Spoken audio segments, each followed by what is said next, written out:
Assalamualaikum warahmatullahi wabarakatuh. Kami dari tim E akan mempresentasikan perkembangan dari proyek mini PBL kami dengan judul aplikasi penjualan laptop. Selanjutnya, kami akan menjelaskan deskripsi proyek yang akan disampaikan oleh Saudara Rizky Wahyudi. Baiklah, untuk deskripsi proyeknya, manajer proyek yaitu Bapak Ataila, judul proyeknya yaitu aplikasi penjualan laptop, luarannya project planning dan laporan aplikasi. Dosen pengarahnya yaitu yang pertama Bapak Ataila, yang kedua Bapak Suwono Sibaringan, yang ketiga Bapak Agus Fatullah, yang keempat Ibu Dwi Amalia Purnamasari, dan yang kelima Bapak Kevin Timoteus Sirat. Anggota timnya yang diketuai oleh saya sendiri Rizky Wahyudi, yang beranggotakan Mas Ruri Abdul Aziz, Veronica Nababan, Sesa Febrius Trialaka, dan Muhammad Faris Rizky. Untuk capaian proyek kita pada saat ini baru sampai pada tahap perancangan. Deskripsi aplikasinya yaitu aplikasi Lap Store adalah perangkat lunak yang dapat digunakan untuk menjual laptop. Aplikasi ini digunakan untuk menampilkan berbagai macam laptop dari berbagai merek dengan berbagai fitur dan harga. Pengguna aplikasi dapat dengan mudah membandingkan laptop yang tersedia dan memilih yang paling sesuai dengan kebutuhan mereka. Untuk kebutuhan fungsional dan non-fungsional akan dibacakan oleh Sesa.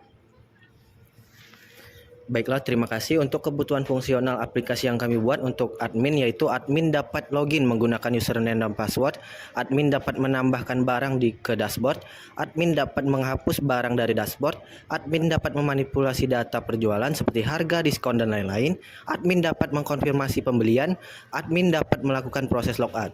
Kemudian untuk pembeli dapat melakukan registrasi dan login, pembeli dapat mencari dan memilih produk, pembeli dapat memasukkan barang ke keranjang, pembeli dapat melakukan check out barang, pembeli dapat melakukan pembayaran, dan pembeli dapat melakukan proses logout.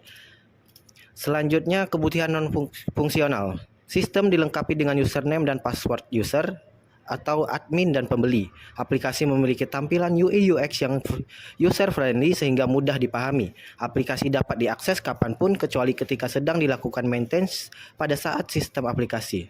Sistem dijalankan menggunakan akses internet. Sistem dapat dijalankan pada software web browser aplikasi. Selanjutnya untuk use case diagram akan disampaikan oleh Mas Ruri.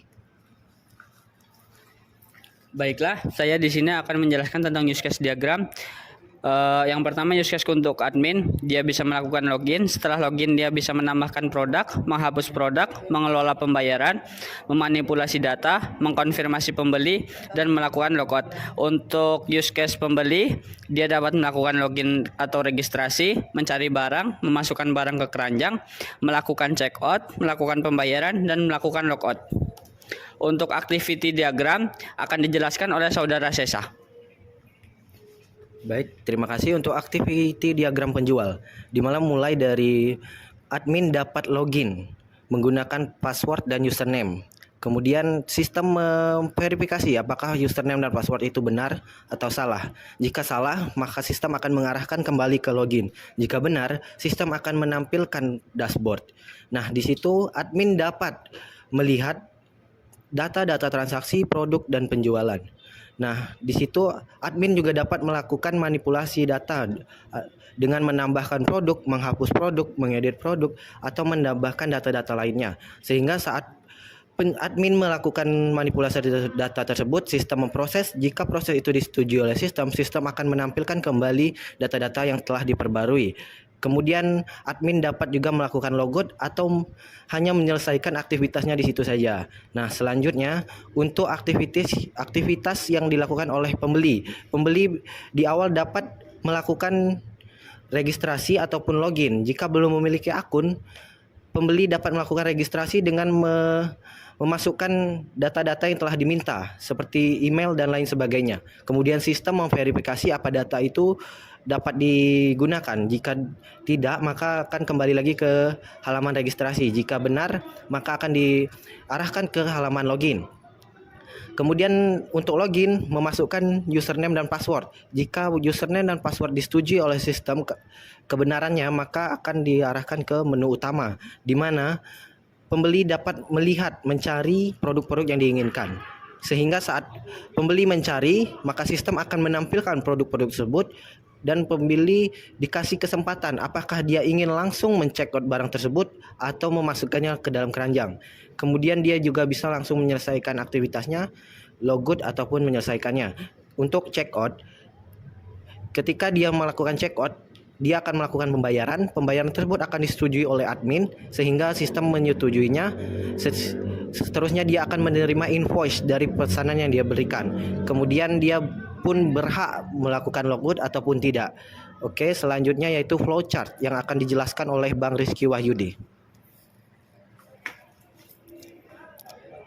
Untuk flowchartnya dimulai dari admin memasukkan username atau password. Selanjutnya akan dimunculkan dashboard. Selanjutnya akan dimunculkan pengolahan data penjualan dan pengonfirmasi pembelian. Pada flowchart pembeli dimulai dari registrasi jika pembeli tersebut tidak memiliki akun. Jika pembeli tersebut memiliki akun, akan diarahkan ke menu username dan password. Selanjutnya akan diarahkan ke menu dashboard. Pada menu dashboard akan ditampilkan menu untuk mencari dan memilih produk. Selanjutnya akan dimunculkan invoice jika pembeli membeli produk tersebut. Selanjutnya ada pembayaran jika pembeli melakukan pembelian dan selesai. Untuk selanjutnya diagram IRD yang akan dibacakan oleh Veronica. Baiklah, di sini saya akan menjelaskan IRD yaitu Entity Relationship Diagram atau diagram hubungan entitas, di mana dalam IRD itu ada entitasnya yaitu admin, barang, pembeli, dan transaksi. Di dalam admin itu ada atribut yaitu atributnya yaitu admin, ID admin, nama admin, email, nomor telepon, alamat. Barang, atributnya itu ID barang, nama barang, harga, stok. Pembeli, atributnya itu ID pembeli, nama pembeli, alamat, nomor telepon. Transaksi, atributnya itu ada ID transaksi, tanggal, harga. Dan untuk relasinya pada admin itu terdapat one to many ke barang, barang ke pembeli itu many to one, pembeli ke transaksi itu one to one, dan transaksi ke admin itu one to many. Selanjutnya, untuk wireframe aplikasi akan dijelaskan oleh Faris.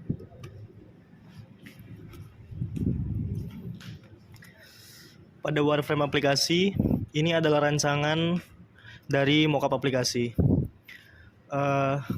Yang pertama, ini adalah tampilan dari ads atau iklan dari sebuah produk. Di bagian bawahnya adalah terdapat produk. Di bawah bagian produk itu adalah deskripsi dari sebuah produk tersebut. Di bagian bawahnya itu adalah deskripsi terjual, bintang dari seorang pembeli yang telah membeli di tempat tersebut, dan lain-lain. Di bagian kiri atas itu terdapat brand. Di sini pembeli atau pengguna dapat memilih brand apa yang dia cari. Di bagian bawahnya itu terdapat warna. Warna bisa dipilih sesuai dengan keinginan pengguna atau pembeli apa yang ia cari. Di bagian atasnya lagi itu adalah logo dari produk kami, produk jual beli kami.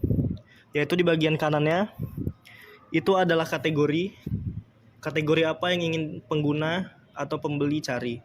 Di bagian kanan adalah tempat untuk mencari barang atau search. Di bagian kanannya itu adalah notifikasi. Di bagian kanannya itu ada pesan. Dan di bagian kanan dari searching itu adalah sebuah keranjang. Dan di bagian kanannya itu adalah akun dari pengguna tersebut. Selanjutnya akan ada mockup aplikasi yang akan dibacakan oleh Bang Rizky. Inilah hasilnya dari desain wireframe tadi. Untuk logbook aplikasi akan dipresentasikan oleh Mas Sururi. Baik, saya akan menjelaskan untuk logbook aplikasi.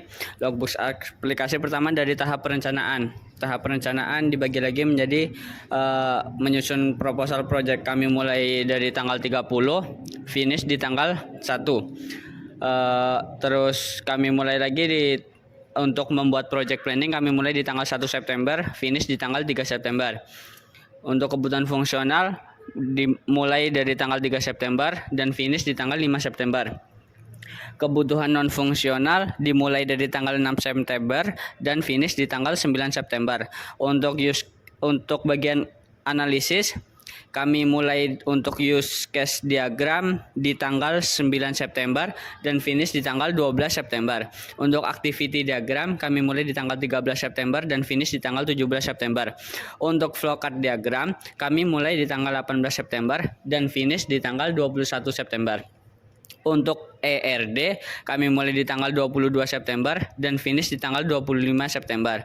Untuk bagian desain kami mulai di bagian membuat wireframe mulai di tanggal 26 September dan finish di tanggal 30 September. Untuk membuat mockup kami mulai di tanggal 1 Oktober dan finish di tanggal 5 Oktober 2023. Sekian logbook saya, selanjutnya yaitu pembagian kerja tim yang akan dijelaskan oleh Saudara Sesa. Baiklah, untuk pembagian kerja tim di sini pertama ada planning di kuesioner, menentukan kebutuhan fungsional dan menentukan kebutuhan non fungsional yang dilakukan oleh semua member. Selanjutnya ada di analisis, yaitu dalam pembuatan use case dilakukan oleh Mas Ruri, pembuatan activity diagram oleh Sesa Febristralaka, untuk ER diagram itu oleh Veronica, flowchart oleh Sesa, wireframe oleh Faris, mockup oleh Rizky. Selanjutnya untuk implementasi front end, membuat kode halaman utama untuk admin dan untuk pembeli yang dilakukan oleh Rizky, Mas Ruri dan Veronica. Selanjutnya untuk implementasi back end, yaitu untuk membuat database aplikasi dan menghubungkan database ke halaman utama dilakukan oleh Sesa, Faris dan Veronica. Dan untuk tes dan distribusi dilakukan oleh semua member. Selanjutnya untuk rancangan tahapan selanjutnya yaitu dijelaskan oleh Mas Ruri. Baik, untuk rencana tahapan selanjutnya kita mulai dari implementasi front end. Kita akan membuat kode halaman utama aplikasi admin, membuat kode utama aplikasi pembeli, dan untuk implementasi bagian back end kita akan membuat database aplikasi dan menghubungkan database ke halaman utama. Baiklah, sekian hasil dari presentasi kami. Kurang dan lebihnya mohon maaf. Kami akhiri. Wassalamualaikum warahmatullahi wabarakatuh.